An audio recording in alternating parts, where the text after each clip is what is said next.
మన ఆంధ్రప్రదేశ్లో జరుగుతున్న రాజకీయాలను ఎప్పటికప్పుడు విశ్లేషిస్తూ మీ ముందర సరైన కంటెంట్ తీసుకురావడమే నా ఉద్దేశము. మన కోసం అనే ఛానల్లో రాజకీయాలు మాత్రమే కాకుండా మంచి భవిష్యత్తు, సరైన ఆలోచన, సరైన మార్గదర్శకం నేను నేర్చుకుని తద్వారా నాలాంటి కొంతమందికి సహాయపడే విధంగా ఏదో ఒక కంటెంట్ పెట్టాలన్న ఉద్దేశమే ఈ మన కోసం.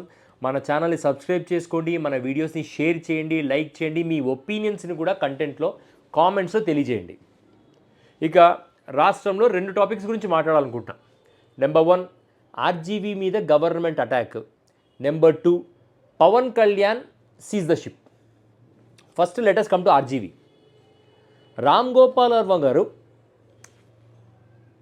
ఎంతోమంది సోషల్ మీడియా అరెస్టులు జరుగుతున్న ఈ తరుణంలో ఆయనను కూడా అరెస్ట్ చేస్తారు, ఆయనను కూడా పోలీసులు అనాథరైజ్డ్గా కొడతారేమో అన్న ఒక భయాల మధ్య సడన్గా ఆయన ఒక వీడియోతో బయటికి వచ్చాడు. ఒక వీడియోతో బయటికి వస్తే బాగానే ఉండు, ఆయన సిరీస్ ఆఫ్ ఇంటర్వ్యూస్తో బయటికి రావటం, ఇది నిజంగా గవర్నమెంట్ని ఛాలెంజ్ చేయటము లేదా తన వ్యూస్ని తను కరెక్ట్గా ప్రజల ముందు పెట్టడం అనేది ఆయన గట్సీ నేచర్కి హ్యాట్స్ ఆఫ్. సంవత్సరం కిందట నేను ఒక పొలిటికల్ బేసిక్ మీద పెట్టిన ట్వీట్ని బేస్ చేసుకొని ప్రభుత్వం మారిన తర్వాత నలుగురు వేరువేరు ప్రాంతాల వాళ్ళు ఒకే టైంలో సైమల్టేనియస్గా కేసులు పెట్టడాన్ని సమ్ కాన్స్పిరసీ ఉంది దాంట్లో అని చెప్పటంలో రామ్ గోపాల్ వర్మ గారు సక్సెస్ అయ్యారు. ఒక రకంగా ఎవరైతే సోషల్ మీడియాలో పోస్టులు పెడుతున్నారని అరెస్ట్ కాబడుతున్నారో వాళ్ళందరికీ ఇది ఒక మార్గదర్శకంలో తయారైంది.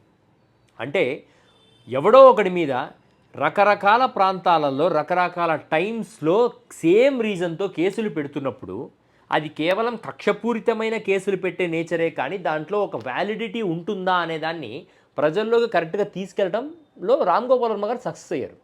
బేసికలీ రామ్ గోపాల్ వర్మ లాంటి వాళ్ళు ఎలా ఉంటారంటే వాళ్ళు రేషనల్గా మాట్లాడతారు. అంటే ఒక తర్కించటం, ప్రాపర్గా తర్కిస్తారు ఒక విషయాన్ని. అట్లా తర్కిచ్చే వాళ్ళతో దూరంగా ఉండటం అనేది ప్రభుత్వాలు ఫస్ట్ చేయాల్సిన విషయం. అంటే మేధావులు లేదా మూర్ఖులు, తర్కించేవాళ్ళు ఇలాంటి వాళ్లకు దూరంగా ఉంటే ప్రజలకు, ప్రభుత్వాలకు చాలా ఉత్తమమైన పని. ఎందుకంటే ప్రభుత్వాలు బేసికల్ ఏం చేస్తుంటాయంటే ప్రజలను తప్పుదారి పట్టిస్తుంటాయి, ప్రజల్ని మోసం చేస్తుంటాయి, ప్రజలకు ఆకాశంలో చందమామను చూసి అన్నం తినిపిస్తూ ఉంటాయి. ఇటువంటి పనులు చేసే ఈ ప్రభుత్వాలకు రామ్ గోపాల్ వర్మ లాంటి వాళ్ళతో పెట్టుకోవడం అనేది అబాసు పాలవడానికి తప్ప వేరే రీజన్ ఉండదు. So RGV series of interviews ఇస్తూ ఉన్నాడు. ఒకవేళ పోలీసులు నిజంగా అరెస్ట్ చేయాలనుకుంటే ఆ ఇంటర్వ్యూ మధ్యలోనే వచ్చి అరెస్ట్ చేయొచ్చు. మేబీ అటువంటి పరిస్థితి కూడా మనకు ఉత్పన్నం అవ్వచ్చు. It's a different thing. But what ever, Ram Gopal Varma చేస్తున్న ఈ విషయం అనేది చాలా గట్సీ థింగ్. అండ్ ఎవరైనా అనాథరైజ్డ్గా కక్షపూరితంగా అరెస్ట్ కాబడుతున్న వాళ్లకు ఇది ఒక గైడ్ లైన్ లాగా ఉపయోగపడిందని అనుకోవచ్చు మనం. ఇకపోతే Pawan Kalyan seize the ship. మన దేశంలో సెంట్రల్ గవర్నమెంట్ పనిచేయట్లేదు, ఆర్మీ పనిచేయట్లేదు, నేవీ పనిచేయట్లేదు, మిలిటరీ పనిచేయట్లేదు, పనిచేస్తున్న ఒక్కడో కొమరంపులి సినిమా రిలీజ్ అయినప్పుడు నేను నోరు తెరుచుకొని చూశాను. అప్పుడు మనం స్టూడెంట్, అబ్బా ఎంత బాగుంది కదా అని నాకు తెలిసిన ఒక సీనియర్ పెద్ద మనిషిని అడిగాను, అన్న చాలా బాగుంది కదా సినిమా, పవన్ కళ్యాణ్ ఒక్కడే మొత్తం దేశాన్ని కాపాడేస్తున్నాడు ఇక్కడ అంటే. ఇటువంటి సినిమాల వల్ల దేశానికి నష్టమే తప్ప లాభం లేదు తమ్ముడు. అసలు ఆ హీరో మెంటాలిటీ ఏంటి, ఒక్కడు ఒక ఫోర్స్ పెట్టడం ఏంటి, దేశాన్ని కాపాడేయటం ఏంటి, ఇటువంటి దేశాన్ని కాపాడే సింగిల్ పర్సన్ దేశాన్ని కాపాడే ఐడియాలజీతో ఇంగ్లీష్ సినిమాలే హిట్ అవ్వట్లేదు, ఈ తెలుగు సినిమాల్లో ఇతనికి ఎందుకు ఇలాంటి ఐడియాలు వస్తాయని ఆ రోజుల్లో ఆ పెద్ద మనిషి చెప్పాడు. ఈరోజు పవన్ కళ్యాణ్ ఎగ్జాక్ట్లీ కొమరంపులి సినిమాని రీమేక్ చేసి మన ముందు వదిలాడు, కాకపోతే రియాలిటీలో వదిలాడు. ఇలా అనుకోవటం తప్ప పవన్ కళ్యాణ్ గారు స్థిమితంగా ప్రాపర్గా ఒక విషయం మాట్లాడితే వినాలని నేను అనుకుంటున్నాను. డ్రగ్స్ అంటాడు, ఆర్డిఎక్స్ అంటాడు, సెక్యూరిటీ అంటాడు, మ్యారిటైమ్ అంటాడు, బ్రీచెస్ ఉన్నాయి అంటాడు.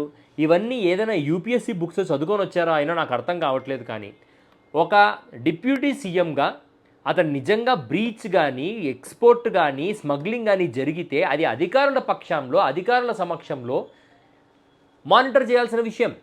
ఒక టీమ్ ఆఫ్ కెమెరామ్యాన్ని, మ్యూజిక్ డైరెక్టర్స్ని పెట్టుకొని వీడియోల్లో చేసుకుంటూ ఇది it's not a thing of a deputy CM or authority who is handling the state. First Pawan Kalyan గారికి ఈ విషయంలో చంద్రబాబు నాయుడు గారు కానీ లోకేష్ నాయుడు గారు కానీ ట్రైనింగ్ ఇవ్వాలి. బాబు మనం ఇలా కాదు చేయాల్సింది, ఈ వీడియో హడావుడి ఇవన్నీ పిల్లలు చేస్తారు లేదా సినిమాలో చేస్తారు, మనం చెయ్యకూడదు, మనం రాజకీయ నాయకులు ప్రజల పక్షాన ఉండాలి, ప్రజల కోసం మాట్లాడాలి అనే విషయాన్ని ఆయనకి ఎవరన్నా ట్రైనింగ్ అన్నా ఇవ్వాలి లేదా రియలైజ్ అయినా అయ్యేలాగా చేయాలి. అదర్వైజ్ ఈ సినిమాలు చూడలేం. ఆల్రెడీ స్క్రీన్ల మీద సినిమాలు చూస్తూ మళ్ళీ పవన్ కళ్యాణ్ గారి సినిమాలు నాట్ పాసిబుల్. సో ఒకసారి పవన్ కళ్యాణ్ గారు అన్నట్టున్నారు, తమ్ముడికో న్యాయం పక్కింటోడికో న్యాయం అన్నట్టు ఉంటుంది పవన్ కళ్యాణ్ గారిది. ఇప్పుడు పుష్పని కామెంట్ చేస్తూ వ్యంగ్యంగా ఆయన ఏమన్నారు, ఒకప్పుడు హీరోలు అడవుల్ని కాపాడేవాళ్ళు, ఇప్పుడు హీరోలు అడవుల్ని నాశనం చేస్తున్నారు. మరి మీ అన్నగారి కొడుకు మట్కా అని ఒక సినిమా చేసి ఆ మట్కా గేమ్ని ప్రమోట్ చేస్తూ దేశాన్నంతా ఉద్ధరించే ఒక సినిమా తీశారు. మరి దాని గురించి మీరు కామెంట్ చేయాలి. ఒక సరైన వ్యక్తి ఏంటంటే రెండు వైపులా, ఒక కాయిన్కు ఉన్న రెండు వైపులా మాట్లాడాలి. ఒకవైపే మాట్లాడితే మీరు కూడా నార్మల్ పొలిటీషియనే. చంద్రబాబు నాయుడు గారు ఎలా చూస్తామో, జగన్మోహన్ రెడ్డి గారిని ఎలా చూస్తామో మిమ్మల్ని కూడా అలాగే చూస్తారు. మీ జన సైనికులు వాళ్ళని ఒక లూప్లో పెట్టారు మీరు. యాక్చువల్లీ వాళ్ళంతా పిల్లలు, వాళ్ళకు రాజ్యాంగము, కాన్స్టిట్యూషను, ఈ రూల్స్, రెగ్యులేషన్స్, చట్టాలు వీటి మీద అవగాహన ఉండదు. అలాంటి వాళ్ళందరినీ మీరు హీరోయిక్ ఒక లూప్ క్రియేట్ చేసి దాంట్లో గ్లోబ్లో పెట్టుకొని వాళ్ళని మోసం చేస్తున్నారు. కొంతకాలం నడుస్తుందేమో, కానీ వాళ్ళు పెద్దగా అవుతారు, వాళ్ళు కూడా మంచి చెడు తెలుసుకుంటారు, కులరహిత సమాజం, సమానత్వం ఉన్న సమాజం వీటి గురించి మాట్లాడతారు. అప్పుడు మీరు ఎక్స్పోజ్ అయ్యే అవకాశం ఉంటుంది. కాబట్టి పవన్ కళ్యాణ్ గారు మీ సీజ్ ద షిప్ లాంటి విషయాలు కట్టుబెట్టి సెంట్రల్ గవర్నమెంట్కు మీరు రాయాల్సినవి ఏమన్నా ఉంటే, చెప్పాల్సినవి ఏమన్నా ఉంటే చెప్పండి. ఎప్పుడు నేను మిమ్మల్ని అడిగే క్వశ్చన్ ఏంటంటే, ఆ 30,000 మంది పిల్లలు, ఈ ఆడపిల్లలు ఎవరైతే వాలంటీర్లు కిడ్నాప్ చేశారో ఆ వాలంటీర్లను అరెస్ట్ చేసి ఆడపిల్లలందరినీ విడుదల చేయిస్తారని కోరుకుంటూ, పవన్ కళ్యాణ్ గారి ఈ కొమరం పులి పార్ట్ 2లు పార్ట్ 3లు వదలకుండా రియల్ టైంలో కాస్త ధ్యాస అడ్మినిస్ట్రేషన్ పైన, డెవలప్మెంట్ పైన, వెల్ఫేర్ ఆఫ్ ద సొసైటీ పైన మీరు పెడతారని ఆశిస్తూ, మీ ఆంధ్రప్రదేశ్లో ఉంటున్న భారతీయ సిటిజన్. Thank you.